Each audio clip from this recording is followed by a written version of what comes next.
అందరికీ నమస్తే. కాళేశ్వరంతో పని లేకుండానే తెలంగాణలో రికార్డు స్థాయిలో వరి పండింది. ఇన్ని రోజులు బీఆర్ఎస్ చేసిన ప్రచారం తప్పని తేలిపోయింది. పటాపంచలైంది. ఇంకా కాళేశ్వరంతో పని లేదు. తెలంగాణలో వరి పండిపోతుందని సీఎం రేవంత్ రెడ్డి ట్వీట్ చేసిండ్రు. వాళ్ళ అనుకూల మీడియా కూడా గత 3-4 రోజులుగా అనేక ఆర్టికల్స్ రాస్తున్నారు దీనిపైన. ఈ ఇష్యూ పైన మాట్లాడదాం. మనతోన రాజకీయ విశ్లేషకులు వి ప్రకాష్ అన్న ఉన్నారు. అన్న నమస్తే. నమస్తే శివారెడ్డి. మీరు ఏం చెప్తారన్న? కాళేశ్వరం లేకపోతే ఏమో అయితే తెలంగాణ అనే ఒక ప్రచారంలో అసలు కాళేశ్వరంతో పని లేకుండానే ఇన్ని సంవత్సరాల కన్నా ఇప్పుడు హయ్యెస్ట్ పంట పండింది, హయ్యెస్ట్ ప్యాడీ వరి పండింది, రికార్డు స్థాయిలో పటాపంచాలు అయిపోయిందని రేవంత్ రెడ్డి అంటున్నారు. రేవంత్ రెడ్డి గారిని ఎట్లా అర్థం చేసుకోవాలో నాకు అర్థం కావట్లేదు. ఎందుకంటే ముఖ్యమంత్రి కాకముందు ఆయనకు నీళ్ళ మీద అవగాహన లేదు అని అనుకుంటే, ఈ ప్రాంతం మీద అవగాహన లేదు అని అనుకుంటే తప్పేం లేదు. ఎందుకంటే ప్రజలు ఎన్నుకున్నారైనా ముఖ్యమంత్రి అయినాకనైనా అవగాహన పెంచుకోవాలి. ఎందుకంటే ఆయన ముఖ్యమంత్రిగా ఎన్నుకోవడానికి నీళ్ళ మీద అవగాహన ఉందా లేదా అని క్రైటీరియా కాదు కదా. సరే, ఒక జీరో నాలెడ్జ్తోనే ఆయన ముఖ్యమంత్రి అయ్యాడని అనుకుందాం. 9 నెలల 10 నెలల తర్వాత కూడా చుట్టూ ఇంజనీర్లు, అధికారులు, వ్యవసాయ శాఖ ఇంతమంది ఉన్న తర్వాత కూడా కనీసం ఫండమెంటల్స్ కూడా అంటే తెలుసుకోవాల్సిన సాధారణ విషయాలు కూడా ఆయన మైండ్లోకి రావట్లేదు అని అంటే ఆ అపరిపక్వతను ఏమనుకోవాలి? అంటే ఎవరికి ఉన్నా పర్వాలేదు, కానీ ఈ రాష్ట్రాన్ని నడిపించే వ్యక్తికి ఇంత అపరిపక్వత ఉంటే ఆయన చూసి జాలిపడాలన్నా సిగ్గుపడాలన్నా అర్థం కావడం లేదు. ఇవాళ మళ్ళీ చెప్తున్నాను, ఇంకా 5 ఏళ్ళైనా తెలంగాణలో పండే ప్రతి గింజ మీద కేసీఆర్ పేరుంటుంది. కేసీఆర్ కాళేశ్వరము జలాశయాలు ఏది లేకుండా నేతల బూతులకు పంటలు పండుతున్నాయా? రోత మాటలకు పంటలు పండుతున్నాయా? ఎక్కడి నుంచి వస్తున్నది నీరు? ఇవాళ ప్రతి వడ్ల గింజ పండింది అని అంటే దానికి ఆధారం నీరు. ఆ నీరు ఎక్కడి నుంచి వస్తున్నది? వాళ్ళు చెప్పే లాజిక్ ఏంది? మేడిగడ్డ పడవబడ్డది, దాన్ని వాడలేదు. తర్వాత అన్నారం, సుందిల్లా ఈ రెండు కూడా పడవ పెట్టినాం, అక్కడ కూడా నీళ్ళేం వాడలే కదా, ఇంకా కాళేశ్వరం వాడలే కదా అనేది వాళ్ళ లాజిక్. నేను అదే అంటున్నా, ఎక్కడి నుంచి వచ్చినాయని అడుగుతున్నా. తీగ లాగాలి కదా, ఎక్కడి నుంచి వచ్చినాయి? ఎల్లంపల్లికి వెళ్ళి కొట్టిండ్రు. ఎల్లంపల్లి ఎన్ని నీళ్ళు ఉంటాయి? 67 లక్షల ఎకరాలకు సరిపోయే నీళ్ళు ఉంటాయి ఎల్లంపల్లి? ఉండవు. వాళ్ళు కొట్టిందే 20-25 టీమ్స్ నీళ్ళు. అవగాహన పెంచుకోవాలని కోరుతున్నా ఉత్తమ్ కుమార్ రెడ్డి గారిని కానీ రేవంత్ రెడ్డి గారిని కానీ. కేవలం మంత్రి పదవులు రాగానే అవగాహన ఉన్నట్టు కాదు. నీటిపారుదల శాఖ మంత్రి కాగానే అవగాహన, పోర్ట్ఫోలియోతో పాటు అవగాహన రాదు. ముఖ్యమంత్రికి పోర్ట్ఫోలియోతో పాటు అవగాహన రాదు. ప్రజలు ఓట్లు వేయగానే ఓట్లు ఇస్తారు తప్ప అవగాహన రాదు కదా. ఓట్లతో నేర్చుకోమని కోరుతున్నాను. ఈ ప్రాంత బిడ్డగా నేను సిగ్గుపడుతున్నా వాళ్ళ అపరిపక్వతకి. అర్థమయ్యేటట్టు చెప్దాం. జర ఈ వీడియో పంపించండి రేవంత్ రెడ్డి గారికి, వాళ్ళ మీడియా వాళ్ళకు కూడా. నంబర్ 1 ఏంటంటే, కాళేశ్వరం లేకుండా ఇప్పుడు పండిన పంట జస్ట్ అసాధ్యము. కాళేశ్వరం అనంటే అక్కడ ఎత్తిపోస్తున్నామా, నీళ్ళు వచ్చి పొలంలో పడుతున్నాయి అనేది కాదు.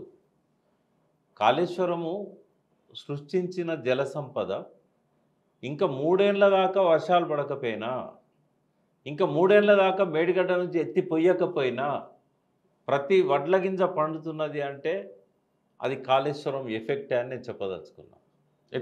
ఎట్లా జల సంపదను కావాల్సినంత సృష్టించింది కేసీఆర్. ఈయన ఎంతసేపు ఖజానాలు ఖాళీగా ఉన్నాయి, నేను లంకె బిందెలు దొరుకుతాయి అనుకుంటే ఖజానాలు ఖాళీ కుండలు దొరికినాయి అని అన్నాడు కదా. ఖాళీ కుండలు ఉండడానికి కారణం ఏంది? ఖజానా అంతా ఎక్కడ పోయింది? కాళేశ్వరం. ఖజానా అంతా జల సంపదను సృష్టించడానికి పోయింది. ఆయన ట్రెజరీలో డబ్బులు లేకుండా చేసిండేమో కానీ ఇవాళ అబాండెంట్ వాటర్ రిజర్వ్స్,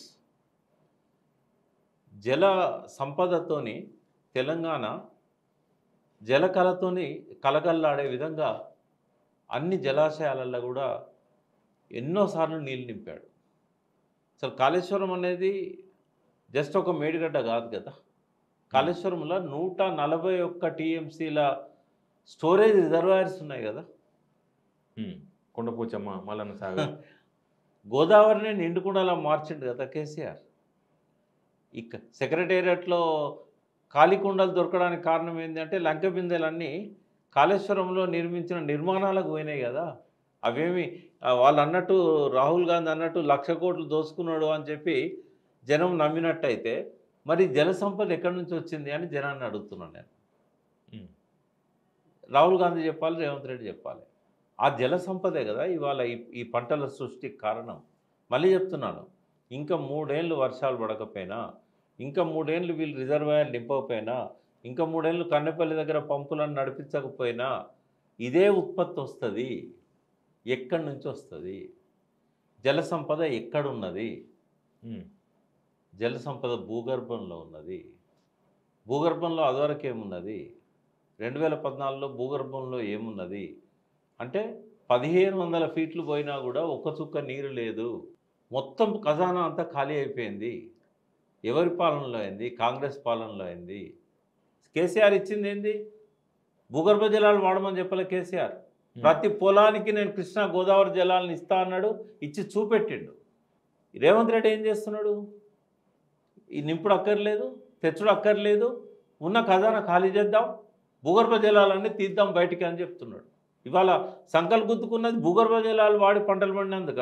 ఇప్పుడు పక్క రాష్ట్రాల్లో భూగర్భ జలాలు లేవా? పక్క రాష్ట్రాల తర్వాత మాట్లాడదాం. రాబోయే రోజుల్లో ఏం జరగబోతుంది శివారెడ్డి? నువ్వు మేడిగడ్డ ఆపు, ఎత్తకు. నాగార్జున సార్ కూడా నీళ్ళు రానియకు. ఎందుకంటే అక్కడ చంద్రబాబు నాయుడు ఉన్నాడు కదా, రాయలసీమ ఎత్తిపోతల పథకాన్ని రాత్రి పగళ్ళు లైట్లు పెట్టి అవసరమైతే నువ్వు కూడా కొంత మెటీరియల్ పంపించి కృష్ణానదిని మొత్తాన్ని రాయలసీమకున్న కోస్తాకు పంపి, గోదావరి నిండా నీళ్లున్నా కూడా అన్నారం దగ్గర సుందిళ్ళ దగ్గర నింపకు. కన్నెపల్లి పంపోజ్ పని చేయనీయకు. ఏం చేస్తుంది? తర్వాత ఏమవుతుంది? రైతులు ఏం చేస్తారు? బోర్ల మీటర్లు ఆన్ చేసుకుంటారు, నీళ్ళన్నీ వాడుతూ ఉంటారు. ఎన్నేళ్ళు అవుతుంది ఖాళీ? ఎన్నేళ్ళలో ఖాళీ చేయొచ్చు బోర్లన్నీ? మళ్ళీ ఎప్పటి స్థితి రావడానికి ఎంత టైం పడుతుంది? 10 ఏళ్లలో కేసీఆర్ చేసిన కృషిని మంట కలపడానికి రేవంత్ రెడ్డికి 3 ఏళ్ళు చాలు. అంటే కాంగ్రెస్ మార్కు పాలన, ఇందిరమ్మ రాజ్యము మళ్ళీ తెస్తామనంటే మళ్ళీ తెలంగాణ వాళ్ళ కాడు కావాలి, మళ్ళీ గోరటెంకన్న వలసల మీద పాటలు రాయాలి, పాలమూరు మళ్ళీ వాళ్ళ కాడవుతుంది, పూటకొక్క శవన్లు పోతూ ఉంటుంది, మళ్ళీ బొంబాయి దిక్కు బొగ్గుబాయి దిక్కు మళ్ళీ రైతులంతా కూడా ప్రయాణం కావాలి. ఆ దిశలో మొదలైన తొలి అడుగే ఇవాళ నీ భూగర్భ జలాలతో పండిన ఈ పంటలు. చెప్పానండి, ఏ చెరువు కింద పంట? ఇప్పుడు మిషన్ కాకతీయ లేకపోతే భూగర్భ జలాలు పెరిగేటియా? మరి ఆ భూగర్భ జలాలతో పంటలు పండిన వాళ్ళ కేసీఆర్ కృషి లేదా? నేను కేసీఆర్ని డిఫెండ్ చేయడానికి మాట్లాడతలేను. వీళ్ళ అపరిపక్వతను బట్టబయలు చేయడానికి కేసీఆర్ ఉదాహరణ తీసుకోవాల్సి వస్తున్నది. ఓకే, ఇప్పుడు కనీస పరిజ్ఞానం లేకుండా మాట్లాడచ్చా? కేసీఆర్ కృషి లేకుండా లాస్ట్ 10 ఏళ్లలో తెలంగాణ ప్రభుత్వం కృషి లేకుండా, కేసీఆర్ ఇంట్లోకెళ్ళి పెట్టలే కదా, కేసీఆర్ పెట్టింది ప్రజలు ఇచ్చిన సొమ్ములో నుంచే కదా, అప్పులో నుంచే కదా, అప్పు ప్రజలే కదా తీర్చాల్సింది. అంటే గత ప్రభుత్వ కృషి లేకుండానే రేవంత్ రెడ్డి బూతులకు పంటలు పండుతున్నాయా? కానీ వానలు బాగుపడలేదా? వానలు బాగుపడినాయి. ఆ వానలు ఎప్పుడు పడతాయి శివారెడ్డి? వానలు పడుతూనే ఉంటాయి, కరువు ఉంటుంది, వానలు ఉంటాయి. బట్ భూగర్భంలో నిల్వ చేసుకోవడానికి ఒక దారి చూపెట్టాడు కదా. మరి 57 ఏళ్ళు వర్షాలు పడలేదు అంటున్నాను. వర్షాలు ఎప్పుడు పడుతూనే ఉంటాయి. రెయిన్ఫాల్లో తేడా ఏముంటుందంటే ఓ సంవత్సరం వరంగల్లో బాగుపడతాయి, ఇంకో సంవత్సరం మహబూబ్నగర్లో బాగుపడతాయి. కానీ ఇప్పుడు పంటలు బాగా ఉన్నాయని చెప్పి మొన్నదాకా ఏదో కాళేశ్వరం అన్నారం సుందీలో రిపేర్ అవుతుందేమో అనుకుంటుంది. ఇప్పుడు ఈ రేవంత్ రెడ్డి ట్వీట్ చూసిన తర్వాత బహుశా ఇది లేకపోయినా ఇది పండింది కదా అని దాన్ని రిపేర్ చేయరేమో అనిపిస్తుంది. రిపేర్ చేయరేమో, ఇంకా ఇది ఇంతే. అంతేకాదు, మీకు పంటలు బాగా పండుతున్నాయి, ఇంకా రైతు బంధు ఎందుకు అంటాడు? రేపు అంటాడు మీకు ఎందుకు ఇవ్వాలి, నేను పంటలు బాగానే పండుతున్నాయి కదా. ఇదంతా అటు దిక్కు తిప్పుతాడు. మళ్ళీ ఖరీఫ్లో ఇవ్వాల్సిన రైతు బంధు ఇచ్చిండా? ఇవ్వలే. ఇప్పుడు రబీలో పంటలు మొదలైనాయి కదా, ఇప్పుడు అన్ని ఇచ్చిండా? ఆయన ఎన్నికైనాక మొదటి రబీ పంటకి ఇవ్వాల్సింది ఎప్పుడు ఇచ్చిండు? ఖరీఫ్ మొదట్లో ఇచ్చిండు. మరి ఖరీఫ్ది రబీ మొదట్లో కూడా ఇస్తలేడు. ఆయన పంటలు బాగానే ఇచ్చిన రైతులు. అంతే, పంటలు బాగుపడినాయి కాబట్టి ఇవ్వాల్సిన అవసరం లేదని అంటాడు. రైతులకు అర్థం కావాలి, ఇది మీరు ఎటుపోతున్నారు. మళ్ళీ బోర్లన్నీ ఆన్ చేసి ఉన్న భూగర్భ జలాలన్నీ వాడుకుంటే రేపటి రోజు మళ్ళీ భూగర్భ జలాలు రీఛార్జ్ కాకుండా ఉంటే రేపు ఏం జరగబోతుంది అంటే మళ్ళీ 95-2015 మధ్యలో ఏ పరిస్థితి అయితే ఉన్నదో తెలంగాణలో మళ్ళీ అదే రాబోతున్నది. ఇప్పుడు తెలంగాణలో రిజర్వాయర్స్ పరిస్థితి ప్రకాశం, ఇప్పుడు ఎల్లంపల్లిలో లేకపోతే ఏదో మొన్న వర్షాకాలంలో వచ్చిన నీళ్ళకు కొన్ని నిన్నాయి, కానీ ఇప్పుడు అవి రబీ పంటలకు సరిపోయేంత వాటర్ లేదు వాటిలలో. ఇప్పుడు ఈ సీజన్ సరిపోవు. సరిపోవు. ఇప్పుడు రైతులకు ఏం తెలుసు, ఆ కేసీఆర్ ఉన్నప్పుడు రబీ పంటలకు కూడా నీళ్లు పుష్కలంగా ఇచ్చిండు. ఎప్పుడు లేనంత విస్తీర్ణంలో రబీ పంటలు పండినాయి, యాసంగి పంటలు. అదే అలవాటు కొద్దీ పోయిన సంవత్సరం కూడా నాటేసి నష్టపోయినలు.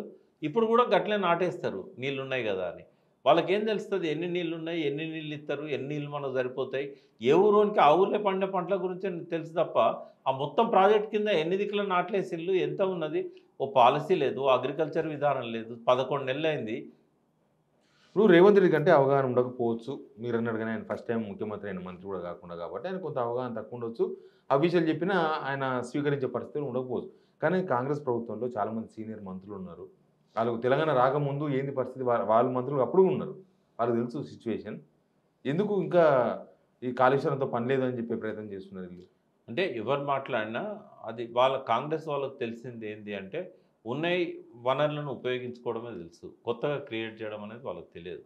వాళ్ళ పాలనలో ఒకటే, నెహ్రూ ఉన్న కాలంలో నాగార్జున సాగర్ ఒకటి మొదలుపెట్టిళ్ళు, తర్వాత శ్రీరామ్ సాగర్ మొదలుపెట్టి అది తెలంగాణ మొదటి దశ ఉద్యమము, ఆ తర్వాత చెన్నారెడ్డి వచ్చేదాకా ఎట్లున్నది అట్లే ఉండే. ఆ చెన్నారెడ్డి తర్వాతనే దాన్ని 16 లక్షల ఎకరాలకి ఇవ్వాలనుకున్నారు. వీళ్ళకు తెలంగాణలో నీళ్ళు ఇచ్చిన చరిత్ర లేదు. తెలంగాణలో మొదటిసారిగా ఇప్పటి తరం, మీ తరం కూడా వాగుళ్ళల్లో నీళ్లు పొంగి పొర్లడాన్ని చూశారు. మండు టెండలో కూడా మత్తడి దునుకుతున్న జలాలను మహబూబ్ నగర్లో చూసాం మనం. ఈ నీళ్ళన్నీ ఏమైనాయి? కేవలం పొలాల్లోకే పోలే అవి. పొలాలలో నాట్లేసేటప్పుడు నిల్వ ఉన్న నీరు కూడా భూగర్భ జలంగా మారుతుంది. కానీ పొలాలలో పోతున్న క్రమంలో కాలువలలో ప్రవహించే నీరు కూడా భూగర్భంలోకి సీపేజ్ అవుతుంది. వాగుళ్ళల్లో పోయే నీరు కూడా భూగర్భంలోకి సీపేజ్ అవుతుంది. చెక్ డ్యాంల దగ్గర నిల్వ ఉన్న నీరు కూడా సీపేజ్ అవుతుంది, భూగర్భ జలాలుగా మారుతుంది. దాదాపుగా 28,000 చెరువులల్లో, కుంటలల్లో నిల్వ చేసిన నీరు కూడా భూగర్భ జలంగా మారుతుంది. ఇదంతా ఎక్కడి నుంచి వచ్చింది ఈ జలం? మీరు కాళేశ్వరం ప్రాజెక్టుతో ఇంత ఉపయోగం ఉందని చెప్తున్నారు. గవర్నమెంట్ దాని మీద కమిషన్ వేసింది. కోదండరాం లాంటి వాళ్ళు, పవర్ చేసి రఘు లాంటి వాళ్ళు, చాలామంది ఇంజనీర్స్, రిటైర్డ్ ఇంజనీర్స్ అసలు ఈ ప్రాజెక్టు డిజైన్లు తప్పని, అది తప్పని, ఇది నేను మీతోనే అన్నా లాస్ట్ టైం, ఎవడన్నా మాట్లాడితే తోడుకలు తీస్తా కాళేశ్వరం మీద అని అన్నా. అవును, పేర్లు కూడా చెప్పినప్పుడు ఆ పేర్లు ఉన్న వాళ్ళందరూ మహామేధావులు. జయప్రకాష్ నారాయణ అదే మా నోర్లు మూసిలా లేదా?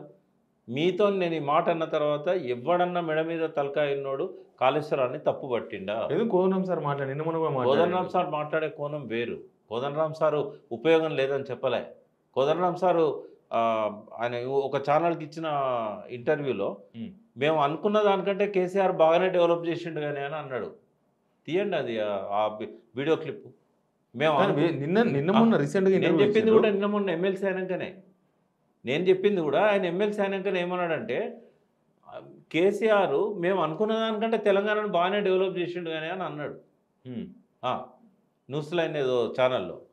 అంటే నేనేమంటున్నా అంటే కోపం ఉన్నప్పుడు ఒక తీరు మాట్లాడతారు, తెలంగాణ ప్రజల గోస చూసినప్పుడు ఒక తీరు మాట్లాడతారు. కోదండరాం కూడా ఎమోషన్స్కి అతీతమేం కాదు. నేను అనేది ఏంటంటే ఎవరన్నా కాళేశ్వరాన్ని తప్పు పడుతున్నారు అని అంటే ఒక దురుద్దేశంతో కేసీఆర్ కుటుంబం మీద బురద చల్లడానికి, కేసీఆర్ని అవినీతి పరునిగా చిత్రించడానికి, అప్పుడు ఎలక్షన్లప్పుడు జనం నమ్మిండ్రు కాబట్టి జనం ఇప్పుడు కూడా నమ్ముతారన్న పద్ధతిలో వాళ్ళు మాట్లాడుతున్నారు. కానీ కాళేశ్వరం నీళ్లతో వచ్చిన డెవలప్మెంట్ ఏందనేది నేను చెప్తున్నా. కాళేశ్వరము పంటలు పండినప్పుడు ఆ పంటలకు నీళ్లను సరఫరా చేస్తున్నప్పుడు తెలంగాణనంతా జల సమృద్ధిగా మార్చడానికి జలాశయాలను మల్లన్న సాగర్ లాంటి, కొండపోచమ్మ సాగర్ లాంటి, మిడ్మానేర్ లాంటి ఎప్పుడైతే సృష్టించారో అక్కడి నుంచి ఈ భూగర్భ జల సంపద పెరిగింది. మిషన్ కాకతీయ చెరువుల వల్ల పెరిగింది. దానివల్లనే ఇవాళ ఎక్కడ చూసినా కూడా భూగర్భంలో అసలు నీకు అదివరకు ఎట్లుండేదంటే వీళ్ళకి ఎవరికి ఆ విషయాలు తెలియవు, తెలుసుకునే ప్రయత్నం చేయరు. ఇప్పుడు డార్క్ ఏరియాస్గా ఉండేది తెలంగాణ అంతా. అంటే బోర్ మిషన్ కనుక ఆ డార్క్ ఏరియాలో కనబడితే సీజ్ చేసేవాళ్ళు. డార్క్ ఏరియాలో బోర్లకు అనుమతి ఇచ్చేవాళ్ళు కాదు. డార్క్ ఏరియా అంటే ఇక నీళ్ళు లేవని మొత్తం. ఓకే, అంటే నువ్వు 1500 ఫీట్లో నీళ్ళు పడాయి. తెలంగాణ చాలా వరకు డార్క్ ఏరియా ఉండేది అది వరకు. మీరు చెప్పండి భూగర్భ జల పడని బోర్లు ఉండేది. అసలు పడని బోర్లు అంటే ఏంటంటే అది డార్క్ ఏరియా. అంటే ప్రభుత్వమే డిక్లేర్ చేసేది ఈ ప్రాంతంలో నీళ్లు లేవు. ఇప్పుడు ఒక్క నిమిషం, డార్క్ ఏరియాస్ అని ఉంటాయి, క్రిటికల్ ఏరియాస్ అని ఉంటాయి. క్రిటికల్ ఏరియాస్ అంటే ఇంకా నీకు ఆడ అవకాశమే లేదు అని, ఉమ్, పూర్తిగా డ్రై అయిపోయినాయి అని. సెమీ క్రిటికల్ అని ఉంటాయి. అంటే ఎంత లోతు పోయినా నీళ్లు పడే అవకాశం తక్కువ ఉంటుంది. చాలా లోతున ఉన్నాయి నీళ్లు, సెమీ క్రిటికల్. ఉమ్, సేఫ్ జోన్ అని ఉంటుంది. అయితే ఒకవేళ తెలంగాణను 100% అనుకుంటే 90% area dark area, critical area, semi critical area. ఒక 10% కూడా సేఫ్ జోన్ లేకుండే. ఉమ్, అటువంటి తెలంగాణ ఇప్పుడు నీకు ఎక్కడ చూసినా కూడా డార్క్ ఏరియాస్ ఒకటి కూడా లేవు, క్రిటికల్ లేనే లేవు, సెమీ క్రిటికల్ కూడా ఎక్కడో ఒకడు ఉంటాయి. ఉమ్, టోటల్ తెలంగాణను సేఫ్ జోన్గా మార్చాడు కదా. ఈ 10 ఏళ్ల పుస్తకాలను నేనే గ్రౌండ్ వాటర్ చైర్మన్గా నేనే పనిచేశాను. అవును. 10 ఏళ్ల పుస్తకాలు ఉన్నాయి, లెక్కలు తీయమనండి. లెక్కలు తప్పుగా రాసిలు అనుకుందాం, ఆ ఏరియా పోయి పంటలు పండుతున్నాయా, బోర్ల కింద లేవా చూడమనండి. ఇప్పుడు పక్క రాష్ట్రాల్లో కాళేశ్వరం ప్రాజెక్ట్ లేదు. అక్కడ ఏంది సిచ్యువేషన్? అక్కడ భూగర్భ జలాలు ఎట్లా ఉన్నాయి? పక్కన ఏపీయో కర్ణాటకనో. పక్కన మహారాష్ట్ర ఉంది కదా. మహారాష్ట్రలో రైతుల ఆత్మహత్యలు టాప్లో ఉంది. మరి ఎందుకు ఉన్నది ఆడ? మన దగ్గర ఎందుకు అయిపోయినాయి? ఒకప్పుడు విదర్భ నంబర్ 1 ఉండే మనం 2 ఉంటుంది. అవును. మరి ఇప్పుడు విదర్భ నంబర్ 1గానే ఉన్నది, మనం 2లో లేము కదా. ఉమ్, ఏంటి కారణం? అంటే ఇక్కడ జరిగిన కృషి అక్కడ జరగలేదు. ఉమ్, ఇప్పుడు రేవంత్ రెడ్డి పుణ్యమా అని మళ్ళా రేవ తెలంగాణ నంబర్ 2గా మారబోతున్నది ఆత్మహత్యలలో. ఆల్రెడీ స్టార్ట్ అయినాయి. ఉమ్, ఏ ఆత్మహత్యలు ఆగడం లేదు. చేనేతకారులు కూడా మొన్ననే ఉరిపెట్టుకొని 2 భార్య భర్తలు చనిపోవడం మనం చూసాం. దాదాపుగా ఈ 11 నెలలలో కొన్ని వందల మంది రైతులైతే ఆత్మహత్యలు యథేచ్ఛ కొనసాగుతూనే ఉన్నాయి. అది ఇప్పుడు ఈయన చేస్తున్న ఈ ప్రచారం ఏదైతుందో కాళేశ్వరం లేకున్నా కూడా పంటలు బాగా పండుతున్నాయని అంటే దాని అర్థం ఏంటంటే ప్రభుత్వానికి సర్ఫేస్ వాటర్ మీద ఇక ఇంట్రెస్ట్ ఉండదు. ఇంట్రెస్ట్ లేకపోతే ఏమైందంటే ప్రతి సంవత్సరం ఈ భూగర్భ జలాలు ఖాళీ అయ్యి ఒక 3 ఏళ్ల తర్వాత రైతులు వేద్దామన్నా కూడా నీళ్లు పడని పరిస్థితి మళ్ళీ వస్తుంది. మళ్ళీ బ్లాక్ ఏరియాకి మళ్ళీ డార్క్ ఏరియాలు, మళ్ళీ క్రిటికల్ ఏరియాలు. ఇప్పటికే బోర్ మిషన్లు పోతాయి ఊళ్ళకు. ఎందుకంటే ఇక బాగుళ్ళల్లో నీళ్ళు లేవు కాబట్టి అదివరకు ఎండిపోయిన బోర్లు మళ్ళీ ఎండిపోవడం మొదలవుతున్నది. వాటిని ఇంకా డీప్ చేయడానికి మళ్ళీ మూట బావులన్నీ మళ్ళీ ఎండిపోయినాయి. అదివరకు ఎట్లుండేది శివారెడ్డి గారు, మా ఓఎస్డి గణపతిరావు గారు ఓ బోర్ వేసాడు ములుగు పక్కనే, ములుగు డిస్ట్రిక్ట్ హెడ్ క్వార్టర్ పక్కన కలెక్టర్ ఆఫీస్కి ఒక 2 కిలోమీటర్ల దూరం. ఆ బోర్ ఎత్తే ఆ బోర్కు మోటార్ పెట్టకపోయినా కూడా మొత్తం పొంగిపోతున్నాయి. చాలా ఏరియాలు అప్పట్లో చాలా వచ్చాయి. ఏరియాలు అవును. బావులకి వెళ్ళి కూడా నీళ్లు పైకి వచ్చి పొంగిపోతున్నాయి. ఇప్పుడు అవన్నీ మళ్ళీ ఎండిపోతూ ఉన్నాయి. అంటే ఇది ఎప్పటికీ బ్యాంకులలో డబ్బులు వేస్తూ తీస్తూ ఉంటే బ్యాలెన్స్ మెయింటైన్ అవుతుంది. కేసీఆర్ 10 ఏళ్ళు వేసిన ఈ జల సంపద బ్యాంకును ఎవ్రీ ఇయర్ మనం ఖాళీ చేస్తూ పోతూ ఉంటే మళ్ళీ పాత స్థితి పునరావృతం అవుతుంది. అంటే రేవంత్ రెడ్డి సంకలు గుద్దుకునే సమయం కాదు ఇది. ఆ బ్యాలెన్స్ చేయాలి. ఆయన గొప్పతనం ఎక్కడ కనబడాలంటే కేసీఆర్ ఏదైతే జల సంపద సృష్టించిండో ఇవాళ తెలంగాణనంతా భూగర్భ జలాలలో సేఫ్ జోన్గా మార్చాడో, భారతదేశంలో ఏ ముఖ్యమంత్రి చేయలేని పని, ఏ రాష్ట్ర ప్రభుత్వం కూడా చేయలేని పని, ఎక్కడా కూడా జల సమృద్ధిగా చేయలేని పనిని కేసీఆర్ చేశాడో దాన్ని కాపాడాలి, దాన్ని మెయింటైన్ చేయాలి. అది ఖజానా ఖాళీ చేయడానికి కాదు, అది ఖజానా అట్లే కానీ ఉండాలి. ఇప్పుడు వాళ్ళు కాళేశ్వరంతో పని లేకుండానే జరిగిందని చెప్తుంటే బహుశా అంటే దానికి ఆ ప్లాన్లో లేనంటున్నారు. అవగాహన లేక మాట్లాడుతున్నాడు. ఇప్పుడు కాళేశ్వరం నీళ్ళతోనే కదా భూగర్భ జలాలు పెరిగినాయి. ఇందాక నేను చెప్పిందంత ఏంది, గోదావరి మొత్తం నిండుకుండలా మార్చకపోతే భూగర్భంలో భూతలం పైన 141 టీఎంసీలు నిల్వ చేసే రిజర్వాయర్లను మల్లన సాగర్ లాంటి ఇవన్నీ నిర్మించకపోయి ఉంటే, మిషన్ కాకతీయ చెరువులలో పూటిగా తీసి పునరుద్ధరించకపోయి ఉన్నట్టయితే, వాగులలో చెక్ డ్యామ్స్ కట్టకపోయి ఉన్నట్టయితే, కాళేశ్వరం నీళ్లతోని వాగులను అనుసంధానం చెయ్యకపోయి ఉన్నట్టయితే, కృష్ణానది నీళ్లతో నెట్టెంపాడు భీమా ఇవన్నీ కూడా అనుసంధానం చేయకపోయి ఉన్నట్టయితే, కాళేశ్వరం నీళ్లతో చెరువులను నింపకపోయి ఉన్నట్టయితే ఈ భూగర్భ జల సంపద పెరిగేదా? ఆ పెరిగిన దాన్ని వాడుకుంటున్నప్పుడు ఆ ఖ్యాతి ఎవరికి వస్తుంది? రేవంత్ రెడ్డికి వస్తుందా, కేసీఆర్కి వస్తుందా? తిట్లు రేవంత్ రెడ్డికి వస్తాయి. ఎందుకంటే ఆయన సంపద సృష్టిస్తే నువ్వు దాన్ని వాడుకునేటట్టు చేస్తున్నావు, దాన్ని బ్యాలెన్స్ చేయట్లేదు. ఇట్లా వాడుకుంటూ పోతే మళ్ళీ 3-4 ఏళ్ళ తర్వాత మా పాత రోజులే వస్తాయి, మళ్ళీ మేము బోర్లు వేసినా నీళ్లు పడాయి, మళ్ళీ మేము ఆత్మహత్యలు చేసుకునే పరిస్థితి వస్తుంది అని రైతులకు అర్థం కావాలి కదా. అని ఒకటి ప్రకాష్ అన్న, 25 టీఎంసీల నీళ్లు ఎల్లంపల్లికి వెళ్ళి ఎత్తుకొచ్చినామని చెప్పారు. తీసుకొచ్చాం 25 టీఎంసీలు అంటే ఎన్ని ఎకరాలకు నీళ్లు ఇచ్చినట్టు? అంటే ఒక 10,000 ఎకరాలు ఒక టీఎంసీ అనుకోండి, 2.5 లక్షల ఎకరాలు. అంటే వీళ్ళు మొత్తం తీసుకొచ్చి ఎల్లంపల్లికి వెళ్ళి 2.5 లక్షల ఎకరాలకు నీళ్ళు ఇచ్చారు. అంతే కదా. 65 లక్షల ఎకరాల్లో వరి పండింది. 66 లక్షల ఎకరాల్లో వరి పండింది. చాలామంది తెలియని లెక్కలు ఏంటంటే 2014లో తెలంగాణ వచ్చిన తర్వాత 87% ఉమ్, పండిన పంటలు నీటితో పండిన పంటలు, వర్షాధార పంటలు కాదు, సాగునీటితో పండిన పంటలు ఉమ్, భూగర్భ జలాల ద్వారా పండినాయి. ఓకే. 2014, 15, 16 వరకు కూడా. ఉమ్, కాళేశ్వరం మొదలైన తర్వాత మిషన్ కాకతీయ పనులు పూర్తవుతున్న కొద్దీ బోర్ల మీద ఆధారపడడం తగ్గి సర్ఫేస్ వాటర్ అంటే ఉపరితల నీళ్ళ మీద ఆధారపడడం పెరిగింది. ఉమ్, ఫస్ట్ ఆ స్టెప్లో మిషన్ కాకతీయ కాంట్రిబ్యూషన్ గొప్పగా చెప్పుకోవాలి. కాళేశ్వరం వచ్చే నాటికే 27,000 చెరువులల్లో నీళ్లు నిండి భూగర్భ జలాలు పెరుగుతూ పరోక్షంగా ప్రత్యక్షంగా బోల్డంత వ్యవసాయం పెరిగింది ఆ చెరువుల కింద. ఉమ్, కాలువల ద్వారానేమో ప్రత్యక్షంగా పెరిగింది. చెరువులు నింపడం వల్ల, ఆ మట్టి తీయడం వల్ల భూగర్భ జలాలు పెరగడం, దానివల్ల పరోక్షంగా ఇంకో 10 లక్షల ఎకరాలు పెరిగింది. 25 లక్షల ఎకరాలు కేవలం మిషన్ కాకతీయ ద్వారానే పెరిగింది. అది కంటిన్యూగా ఉన్నది ఆ ఫ్లో. ఓకే.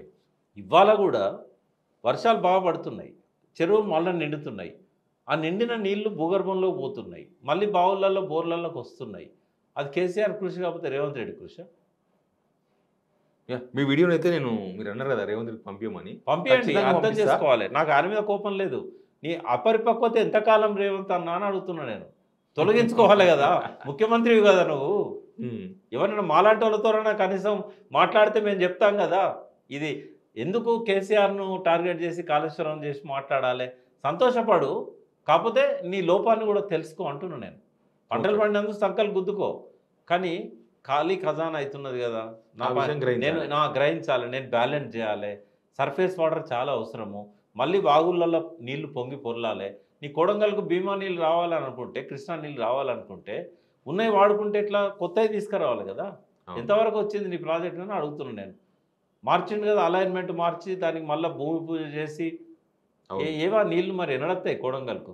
కొడంగల్ రైతులు అడగాలి. ఇంకా స్టార్టే కాలే ప్రాజెక్ట్ అది. ఆ అంటే ప్రాజెక్ట్ అసలు ఆ ప్రాజెక్టు వైబుల్ కాదని చెప్తున్నారు మన నేను కొత్తగా. చివరిగా మళ్ళీ చెప్తున్నా, ఇవాళ పండిన 67 లక్షల ఎకరాలల్లో ప్రతి గింజ మీద కేసీఆర్ పేరే ఉన్నది చూసుకోమంటున్నారు రైతులను.